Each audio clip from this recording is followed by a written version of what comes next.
Assalamualaikum warahmatullahi wabarakatuh. Alhamdulillah, alhamdulillahilladzi hadana lihada wa ma kunna linahtadiya laula an hadanallah. Wassalatu wassalamu alal anbiya wal mursalin wa ala alihi wa sahbihi ajma'in, amma ba'du. Yang kami hormati Bapak Ketua STIE Cendekia beserta Wakil Ketua 1, Wakil Ketua 2, dan Wakil Ketua 3. Yang kami hormati Bapak Haji Suprapto selaku Ketua Majelis Taklim Jumat Legi, segenap para dosen, karyawan, mahasiswa yang berbahagia.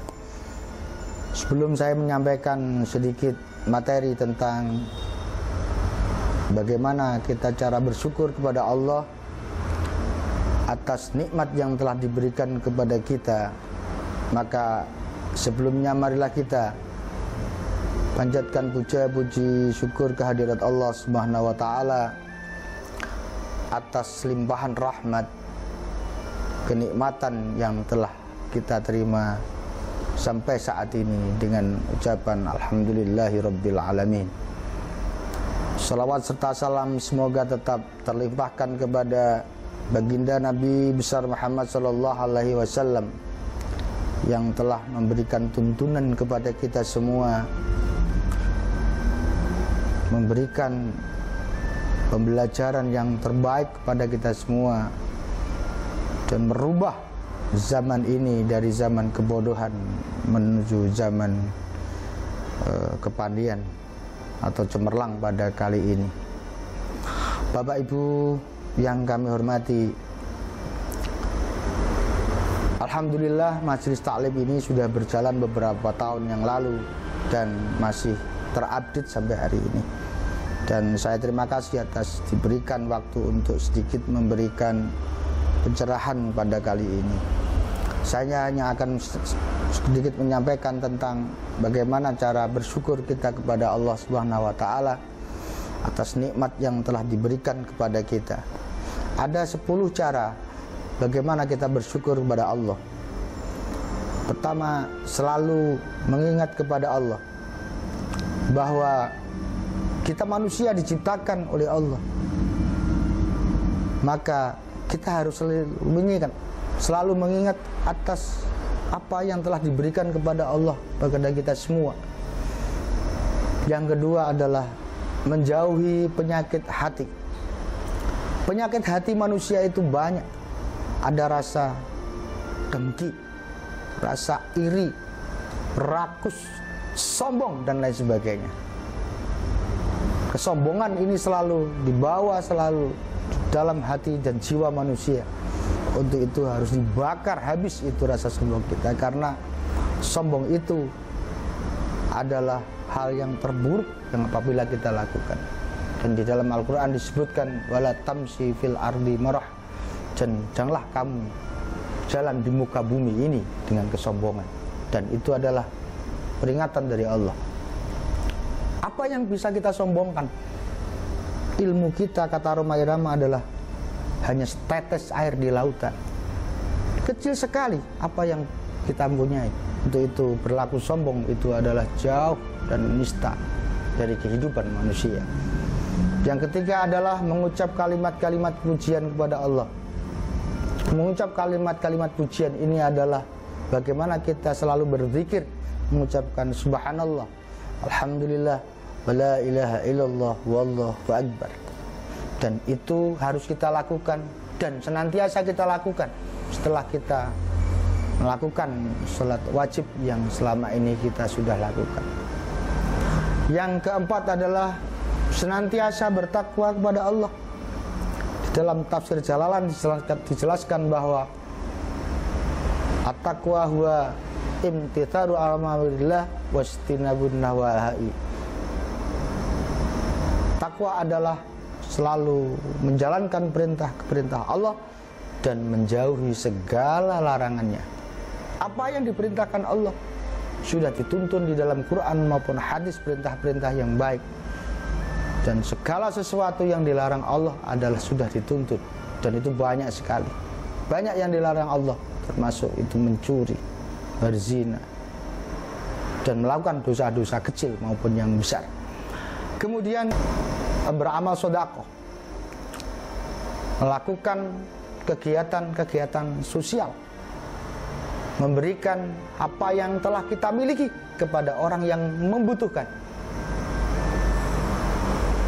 memberikan apa yang kita punya kepada orang yang membutuhkan. Masih banyak masyarakat, masih banyak orang lain yang hidupnya di bawah kita. Untuk itu kita harus memberikan yang terbaik pada mereka. Berupa apa? Berupa apa yang kita punya, ya berupa harta kita.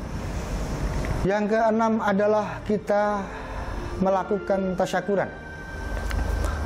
Tasyakuran di lingkungan, di masyarakat kita sudah sering dilakukan. Baik itu ketika kita berulang tahun, ketika kita hari lahir kita, ketika kita punya hajat, dan lain sebagainya. Dan banyak yang bisa kita lakukan di dalam tasyakuran itu, yaitu memberikan berupa makanan atau lainnya kepada sanak suri tauladan dan tetangga kita. Kemudian yang selanjutnya adalah jangan melihat ke atas. Kalau kita melihat ke atas dalam hal duniawi, maka kita akan terjerumus kepada hal-hal yang nista. Karena apa? Kalau kita selalu menengok ke atas, maka segala sesuatu yang itu kita butuhkan terlalu besar, sedang kemampuan kita belum segitu, maka kita akan menjadi orang yang selalu rakus, tamak, dan itu adalah penyakit hati. Selanjutnya adalah bagaimana kita selalu tersenyum kepada orang. Tersenyum adalah sedekah termasuk. Jadi kalau kita tidak bisa memberikan sesuatu berupa harta, maka tersenyumlah kepada orang. Siapapun yang kita temui, baik itu adalah orang yang di bawah kita, sebaya kita, maupun di atas kita. Selanjutnya adalah membagi ilmu kepada orang yang barangkali belum mempunyai ilmu. Ilmu yang kita miliki, yang terutama ilmu keagamaan. Minimal apa? Membaca Al-Quran. Kita mengajari kepada orang lain, kepada adik-adik kita, kepada orang yang barangkali belum bisa membaca Al-Quran, kita baca, kita ajari mereka supaya bisa membaca Al-Quran. Atau ilmu-ilmu pengetahuan yang lain yang bermanfaat bagi kita semua. Baik ilmu sosial, baik ilmu politik, baik ilmu ekonomi, baik ilmu hukum, pertanian, perkebunan, kehutanan, dan lain sebagainya bagi orang-orang yang membutuhkan. Karena berbagi ilmu termasuk amalan jariah kita kepada orang lain. Selanjutnya adalah yang terakhir adalah merawat nikmat Allah. Merawat nikmat Allah itu adalah kita diberi oleh Allah kenikmatan berupa kegantengan diri kita kalau laki-laki, kecantikan bagi perempuan. Maka supaya selalu ganteng, supaya selalu cantik, maka itu harus dirawat dengan baik. Bagaimana merawat kegantengan? Minimal kita adalah bagaimana membersihkan wajah kita, selalu mandi, selalu sikat gigi supaya giginya itu selalu bersih, mandi supaya tidak kumuh, dan lain sebagainya. Kalau perempuan bagaimana merawat dengan cara supaya kecantikannya itu selalu cantik dan selalu sejuk, selalu anggun dilihat orang lain. Maka dengan cara membersihkan dengan facial, dengan spa, atau yang lain dalam hal ini adalah bagaimana merawat kecantikan secara diri sendiri dan badan kita. Dan cara yang lain bagaimana merawat lingkungan kita. Ada pepohonan yang harus kita selalu rawat. Penanaman pohon, kemudian merawat pohon, kemudian merawat lingkungan kita supaya bersih. Itu adalah nikmat Allah yang diberikan kepada kita. Kalau kita biarkan, maka di situ tidak akan terawat, maka akan berserakan dan akan terlihat kotor dan tidak bersih. Padahal kebersihan itu adalah juga sebagian dari iman. An-nadhafatu minal iman. Itulah bagaimana cara kita bersyukur kepada Allah Subhanahu wa taala. Sahabat, Bapak Ibu yang kami hormati, segenap sivitas akademika setia cendekia yang berbahagia, marilah kita bersama-sama bagaimana membesarkan setia ini. Kita bersyukur kepada Allah. Merawat setia adalah juga merawat bagaimana nikmat Allah yang diberikan kepada kita. Demikian yang dapat saya berikan. Mohon maaf atas kekhilafan, kekurangan. Wallahul muwaffiq ila aqwamit thoriq. Wassalamualaikum warahmatullahi wabarakatuh.